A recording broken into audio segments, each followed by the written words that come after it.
പ്രിയപ്പെട്ട സുഹൃത്തുക്കളെ, നമ്മുടെ ഈ കേരളത്തിൽ ജീവിക്കണമെന്നുണ്ടെങ്കിൽ ഏതെങ്കിലും ഒരു ചേരിയിൽ നിന്ന് ജീവിക്കാൻ പറ്റൂ എന്നൊരവസ്ഥയിലാണ്. സത്യസന്ധമായ ഒരു അഭിപ്രായം പറയാൻ പറ്റൂല.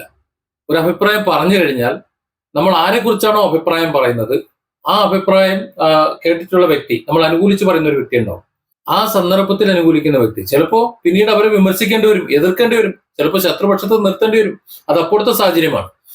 ഉദാഹരണത്തിന് ഇറാനിലെ സംഭവം. ഇറാനിൽ ഇപ്പോ നടക്കുന്നത് അമേരിക്കയും ഇസ്രായേലും ചേർന്ന് കാണിക്കുന്ന നരനായാട്ടാണ്. ഒരു സംശയമില്ല, ഞാൻ അങ്ങനെ തന്നെയാണ് പറയുന്നത്.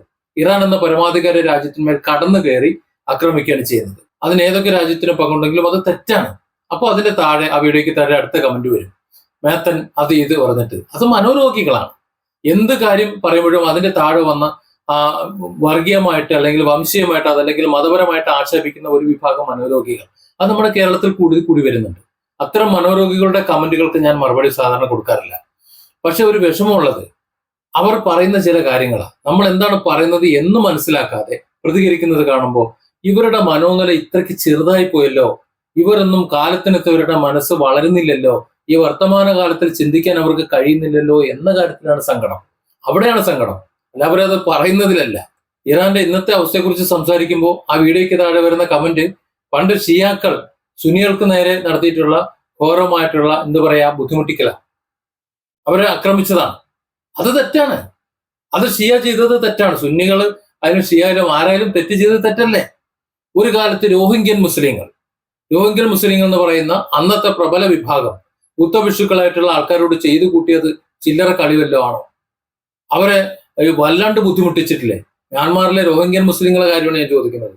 ഒരു കാലത്ത് അവിടുത്തെ ബുദ്ധഭിക്ഷുക്കളായിട്ടുള്ള ഒരു വിഭാഗത്തെ മുഴുവൻ നശിപ്പിച്ച് നാറാണക്കല്ലെടുക്കാൻ കൂട്ടുന്നവരാണ് അന്നത്തെ രോഹിംഗ്യൻ മുസ്ലിങ്ങൾ.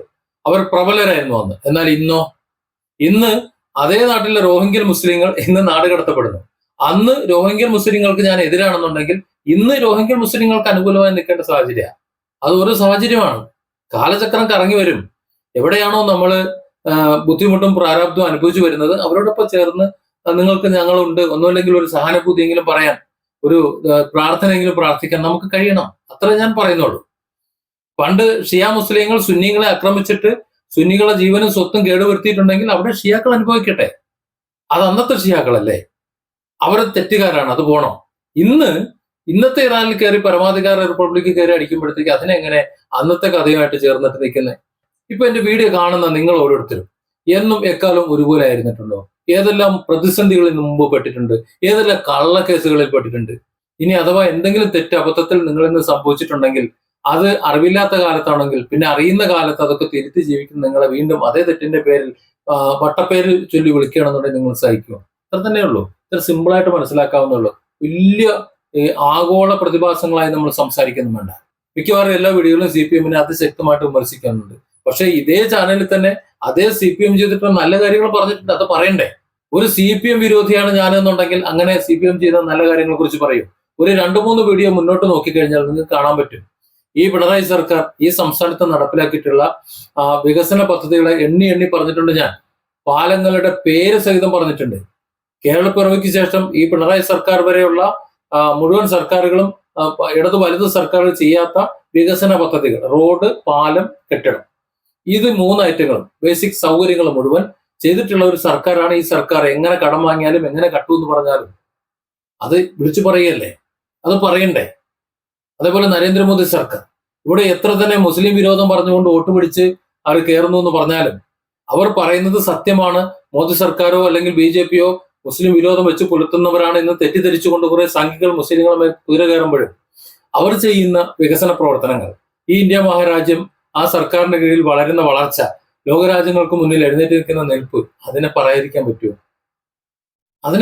പറ്റുമോ? ഇപ്പുറത്ത് മറുഭാഗത്ത് അധികാര രാഷ്ട്രീയത്തിന്റെ പേരിൽ, വോട്ട് ബാങ്ക് രാഷ്ട്രീയത്തിന്റെ പേരിൽ കുറെ കാര്യങ്ങൾ പറയുന്നുണ്ട്. അത് മാറിക്കിട്ടാൻ കുറച്ച് കാലം എടുക്കും. കാരണം അത്രത്തോളം വിദ്യാഭ്യാസമേ ഉള്ളൂ നമ്മുടെ ഇന്ത്യയിലെ ഉത്തരേന്ത്യക്കാർക്ക്. ഏതൊരു വ്യക്തിയായാലും നല്ലത് ചെയ്താൽ അത് നല്ലതെന്നും ചീത്ത ചെയ്യുമ്പോൾ ചീത്ത എന്ന് പറയാൻ കഴിയണം. എന്നെ സംബന്ധിച്ചിടത്തോളം ഇവിടെ പിണറായി വിജയനോ CPM സർക്കാർ എനിക്കെതിരൊന്നുമല്ല. അവർ കാണിക്കുന്ന ചില പോഷകത്തരങ്ങളും പോഴത്തരങ്ങളും ഉണ്ട്. അത് പോഴത്തരങ്ങളെന്നല്ല, അത് പിന്നെ എന്താ പറയേണ്ടി? കഴിഞ്ഞ ദിവസം വീണ ജോർജ് കാണിച്ചത് എന്താ? മഹാപൊട്ടത്തരമല്ലേ കാണിച്ചത്? എന്ത് വൃത്തികളല്ലേ കാണിച്ചത്? അവർക്ക് എന്തെങ്കിലും അസുഖം ഉണ്ടെങ്കിൽ അസുഖം ചികിത്സിക്കാൻ പോയാൽ പോരെ? അത് KSU ചെറുപ്പക്കാരെ പെരടിക്കിട്ടിട്ട് ആവശ്യമില്ലാത്ത നാടകം കളിക്കേണ്ട വല്ല ആവശ്യം ഉണ്ടായിരുന്നു? ഇത്രയേ ഉള്ളൂ കാര്യം. എന്നെ സംബന്ധിച്ചിടത്തോളം വളരെ വ്യക്തമായുള്ള നിലപാടുകൾ എനിക്കുണ്ട്.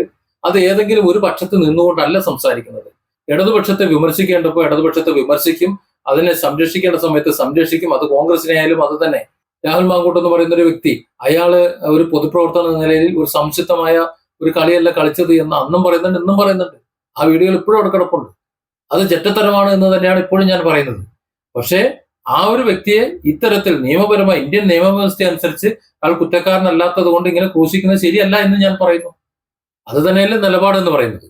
അല്ലാതെ രാഹുലിനെ അങ്ങോട്ട് പൊക്കി വണ്ടിയുമേ കയറ്റി വെള്ള പൂശി അങ്ങോട്ട് വെച്ചു കൊടുത്തിട്ട് രാഹുൽ എന്റെ വീട്ടിലെ ചെലവിനെ നടത്തുമോ? അതൊന്നുമില്ലല്ലോ. ഞാൻ അധ്വാനിച്ചല്ലേ എന്റെ വീട്ടിലെ ചെലവ് നടക്കുള്ളൂ. അതുപോലെ തന്നെയാണ് ഇറാന്റെ കാര്യമായാലും ഇന്ത്യയുടെ കാര്യമായാലും പിണറായിയുടെ കാര്യമായാലും രാഹുലിന്റെ കാര്യമായാലും എല്ലാം എന്നെ സംബന്ധിച്ചിടത്തോളം ഒരുപോലെയാണ്.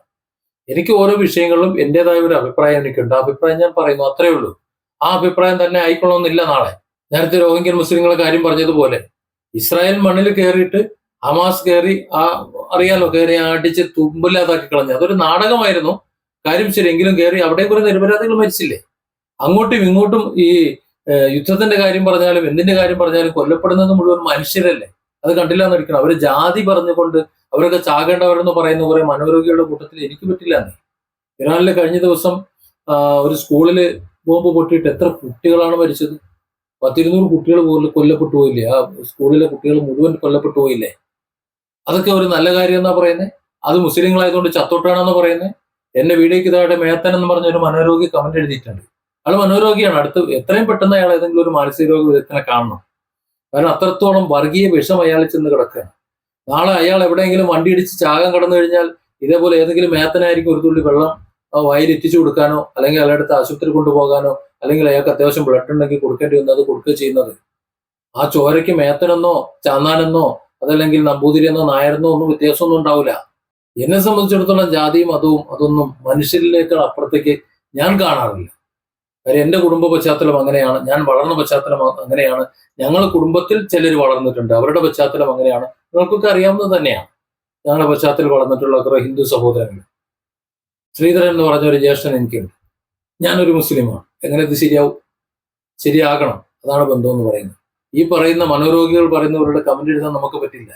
ചക്കി മരണപ്പെട്ടപ്പോ 3 കുട്ടികൾ അവർ ഹിന്ദു ആണോ എന്ന് നോക്കിയിട്ടല്ല എടുത്തുകൊണ്ട് വന്നത്.